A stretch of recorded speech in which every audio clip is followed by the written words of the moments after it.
Hello class. Hindi में 23 chapter start करेंगे ना। 23 चैप्टर है एकलव्य की गुरु भक्ति। ये एक कथा है ना। इसको हम लोग जानेंगे कि एकलव्य ने क्या किया था अपने गुरु के लिए। ठीक है, इसीलिए कहा गया एकलव्य की गुरु भक्ति। इस कहानी का नाम दिया गया है। गुरु शिष्य का जब भी जिक्र आता है एकलव्य का नाम ध्यान में आता है।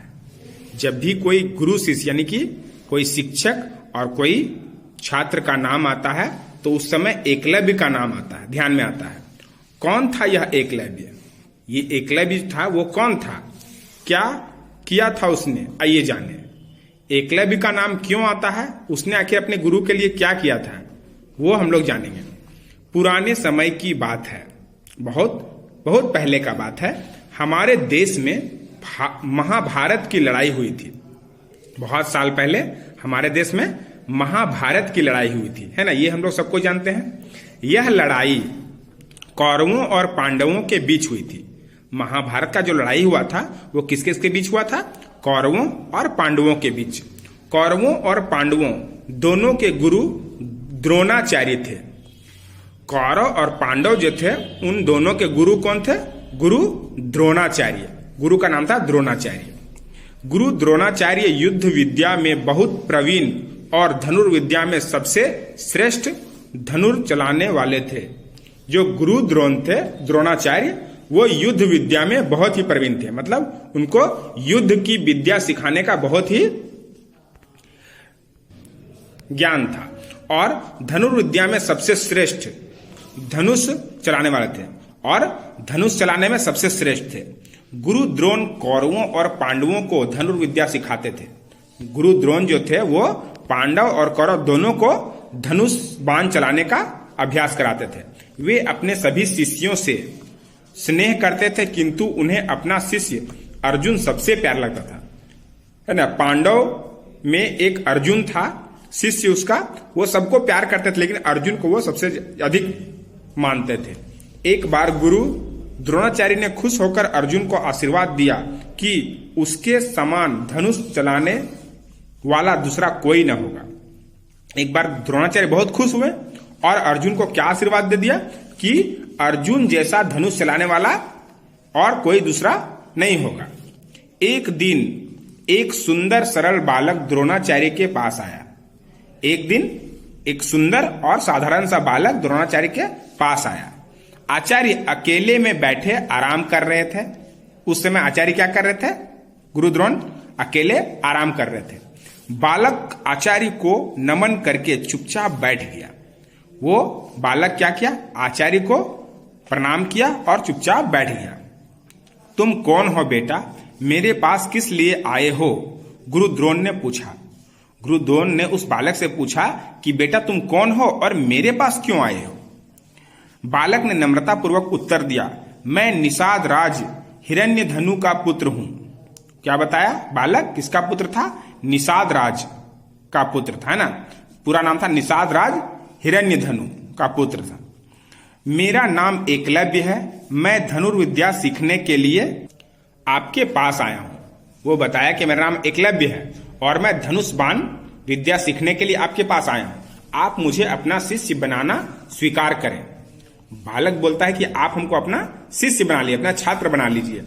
द्रोणाचार्य बोले, तुम दिखने में बहुत लग्नशील लगते हो, किंतु मुझे खेद है कि तुम मेरा शिष्य बनने के योग्य नहीं हो, क्योंकि तुम एक निषाद के पुत्र हो। क्या बोला? कि तुमको देखने में लगता है कि तुम बहुत लगनशील हो, तुम बहुत अच्छा कोई भी काम मन लगन से करते हो, लेकिन हमको ये विश्वास नहीं है कि तुम मेरा शिष्य बन सकते हो, मेरे योग्य हो। क्यों नहीं? क्योंकि तुम एक निषाद के पुत्र हो, मतलब छोटी जाति के पुत्र हो। एकलव्य ने कहा, पर निषाद का पुत्र होने से क्या हुआ?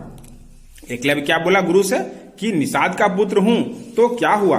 मैं मन लगाकर आपकी सेवा करूंगा और पूरी लगन से विद्या सीखने की कोशिश करूंगा। बोला कि मैं आपकी पूरा सेवा करूंगा और पूरा लगन से जो आप सिखाएंगे वो सीखने का कोशिश भी करूंगा। नहीं, निषाद राज का बेटा मेरा शिष्य नहीं हो सकता। क्या बोल दिया द्रोणाचार्य? कि निषाद राज का बेटा मेरा शिष्य नहीं हो सकता। यदि तुम्हें बाण चलाने की विद्या सीखनी है तो वन में जाकर स्वयं ही बाण चलाने का अभ्यास करो। द्रोण ने कहा और उठ खड़े हुए।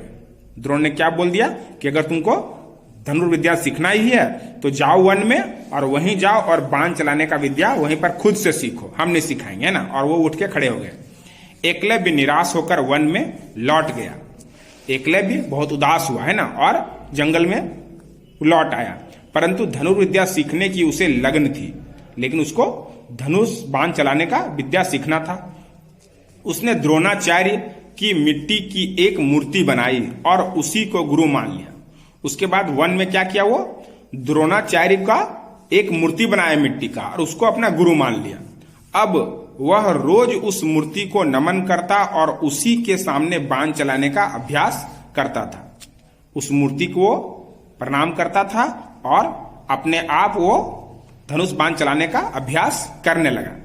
इस तरह कुछ ही समय बाद उसके बाण चलाने और निशाना लगाने में पूरी कुशलता प्राप्त कर ली। वो खुद ब खुद सिर्फ नमन करता था, उनका प्रणाम करता था और खुद से बाण सीखता था और निशाना लगाने में उसका पूरा कुशलता प्राप्त हो गया, मतलब बहुत अच्छा धनुष बाण चलाने लगा।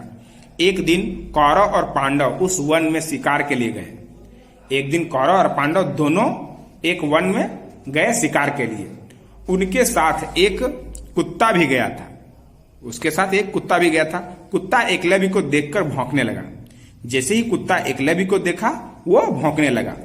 तब एकलव्य ने एक साथ 7 बाण छोड़े और वे 7 बाण कुत्ते के मुंह में इस प्रकार घुस गए कि उसका मुंह बंद हो गया। एकलव्य क्या किया, जब कुत्ता एकलव्य को देखकर भौंकने लगा तो एकलव्य ने क्या किया, उसका अपना धनुष बाण निकाला और 7 बाण ऐसा छोड़ा कि वो 7 बाण कुत्ता का मुंह में घुस गया।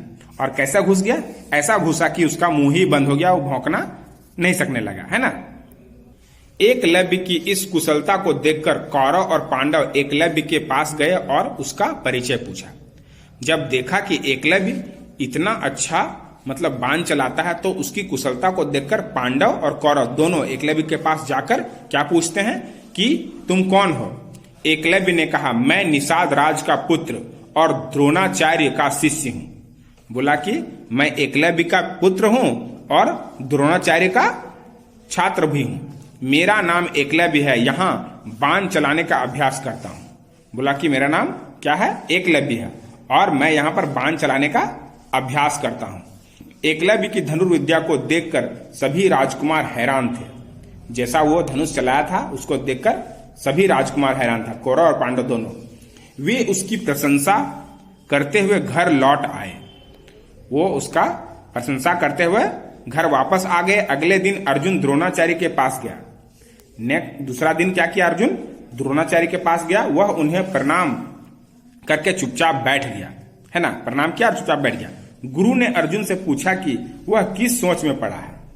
गुरु ने अर्जुन को पूछा कि तुम सोच क्या रहे हो, तुम किसी सोच में बैठे हो। अर्जुन बोला, आपने मुझसे कहा था कि मेरे समान धनुष चलाने वाला आपका कोई दूसरा शिष्य नहीं होगा, किंतु निषाद राज हिरण्यधनु का पुत्र एकलव्य धनुर्विद्या में मुझसे अधिक प्रवीण है, जो आपका ही शिष्य है। क्या बोला कि आपने मुझे एक बार आशीर्वाद दिया था कि धनुष चलाने में हमसे अच्छा कोई नहीं होगा, दूसरा शिष्य नहीं होगा, लेकिन निषाद राज हिरण्यधनु का एक बेटा है जिसका नाम है एकलव्य और वो हमसे अच्छा धनुष बाण चलाता है और वो आपका शिष्य भी है। नहीं अर्जुन, एकलव्य मेरा शिष्य नहीं है, मैंने उसे धनुर्विद्या नहीं सिखाई, गुरु द्रोण ने कहा। गुरु द्रोण क्या बोले कि नहीं अर्जुन, एकलव्य मेरा शिष्य नहीं, मेरा छात्र नहीं है और ना ही मैंने उसे कभी धनुर्विद्या सिखाया है। तब अर्जुन ने उस दिन सारी घटना गुरु को सुनाई। तब क्या बोला अर्जुन कि जो हुआ था, जैसे कुत्ता का मुंह बंद कर दिया था ना बाण मार के, वो घटना गुरु को सुना दिया। द्रोणाचार्य बड़े हैरान हुए। वे अर्जुन के साथ एकलव्य के पास जा पहुंचे। जब सुना कि इस तरह का बाण चलाता है एकलव्य और वो अपना गुरु द्रोणाचार्य को बताता है, तब वे अर्जुन के साथ कहां चले गए, एकलव्य के पास चले गए। एकलव्य ने बड़े आदर पूर्वक द्रोणाचार्य के चरणों में झुककर प्रणाम किया। बहुत आदर किया द्रोणाचार्य का एकलव्य और उसके चरण छूकर उसका प्रणाम किया उसको। गुरु द्रोणाचार्य ने उसे आशीर्वाद दिया और पूछा, तुमने धनुर्विद्या किससे सीखी है? गुरु द्रोणाचार्य ने उसको आशीर्वाद दिया है ना, और क्या पूछा कि तुमने धनुर्विद्या धनुष बाण चलाने का ज्ञान तुम्हें कौन दिया, तुम कहां से ये सब चीज सीखे हो? आपसे गुरुदेव, यह देखिए आपकी मूर्ति। क्या बोला एकलव्य कि आप ही से तो सीखे हैं गुरुदेव, ये देखिए आपका मूर्ति। मैं रोज आपके चरणों में प्रणाम कर बाण चलाने का अभ्यास करता हूं। मैं रोज आपके चरणों को छूकर प्रणाम करता हूं और मैं रोज अभ्यास करता हूं खुद से बाण चलाने का। द्रोणाचार्य एकलव्य की गुरु भक्ति और लगन देखकर बहुत खुश हुए। जब वो अपनी गुरु भक्ति दिखाई कि देखिए आपका मूर्ति बनाकर हम प्रणाम करते हैं आपको और बाण चलाना अभ्यास करते हैं, तब उसका लगन देखकर वो बहुत खुश हुए द्रोणाचार्य, है ना। उन्होंने एकलव्य से कहा, अच्छा यदि तुम मेरे शिष्य हो तो गुरु दक्षिणा दो। क्या बोला कि अगर तुम मेरे शिष्य हो तो मुझे तुम गुरु दक्षिणा दो। गुरु दक्षिणा क्या होता है? तो शिक्षा देने के बदले में गुरु को कुछ दिया जाता है ना, तो बोला कि गुरु दक्षिणा तुम दो, है ना। तो बोला आज्ञा दीजिए गुरुदेव, जो आप कहेंगे मैं वही आपको भेंट करूंगा। कहकर एकलव्य ने सिर झुका लिया। क्या बोला कि गुरुदेव आप आज्ञा तो कीजिए, आप जो भेंट मांगेंगे मैं वो भेंट आपको दूंगा।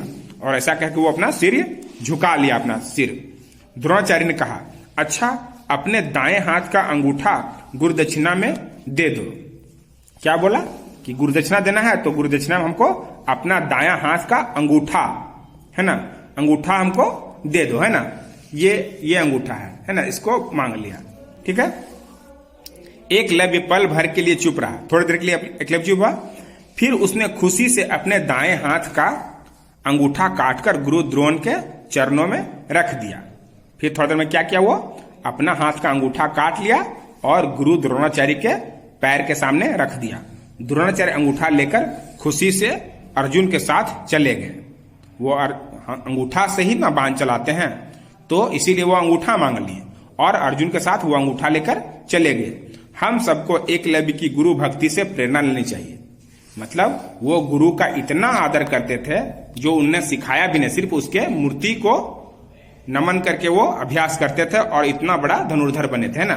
इसीलिए सबको एकलव्य की गुरु भक्ति से प्रेरणा लेनी चाहिए ना, कि वो गुरु को कितना आदर करते थे। ठीक है ना। और अब नेक्स्ट आपका कुछ अभ्यास होगा, वो आप अपने व्हाट्सएप ग्रुप से करेंगे, उसे अपनी कॉपी में लिख के याद करेंगे। ठीक है।